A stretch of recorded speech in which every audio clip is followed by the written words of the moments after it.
Hay rutas que se recorren y hay rutas que explican el mundo.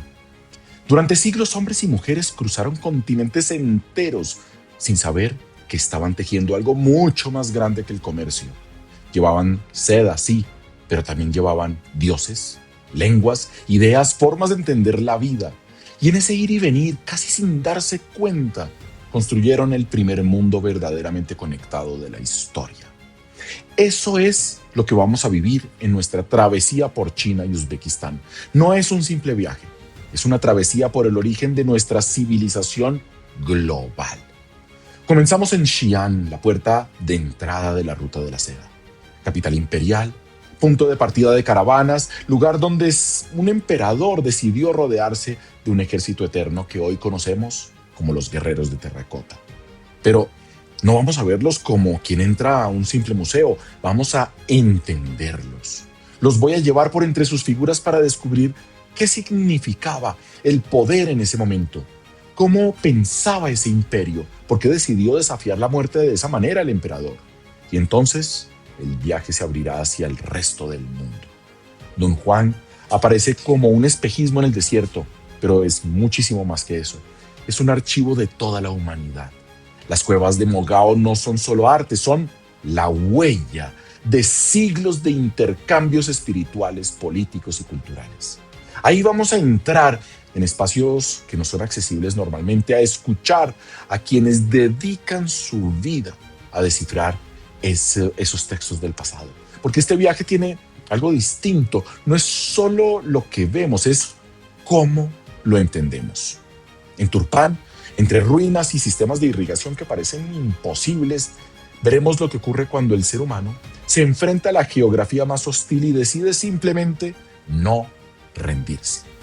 Y luego está Kashgar, la gran Kashgar, uno de esos míticos lugares donde uno siente sin necesidad de explicación que está en un cruce de mundos y civilizaciones.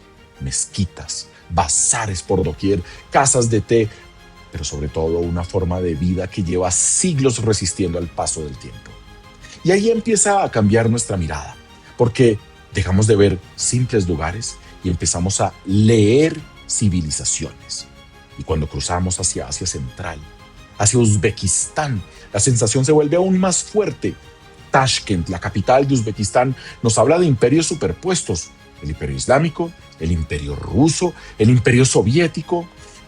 Un lugar como Nukus nos sorprende con un fabuloso museo de arte contemporáneo que nadie espera encontrar en la mitad del desierto, una de esas paradojas que solo la historia puede producir.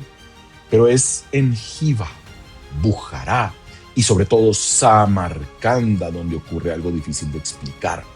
Uno camina por esas ciudades y siente que el tiempo no ha pasado.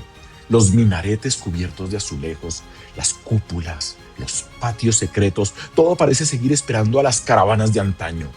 Y cuando cae la noche, en el Registán de Samarcanda, uno entiende algo que no siempre es evidente.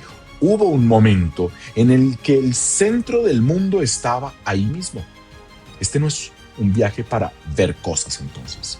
Es un viaje para entender cómo se construyó el mundo, para ver cómo se mezclan las culturas, cómo circulan las ideas, cómo se forman las civilizaciones que hoy creemos que están separadas. Y sobre todo es un viaje que vamos a hacer juntos. Acompáñenme entonces en cada paso, cada lugar, cada historia de esta travesía. Démosle juntos un contexto a todo lo que veremos, conectando lo que parece aislado en este momento. Porque la Ruta de la Seda nunca fue un solo camino. Era una forma de mirar el mundo y tal vez al recorrerla recuperemos algo que hoy escasea: nuestra capacidad de asombro.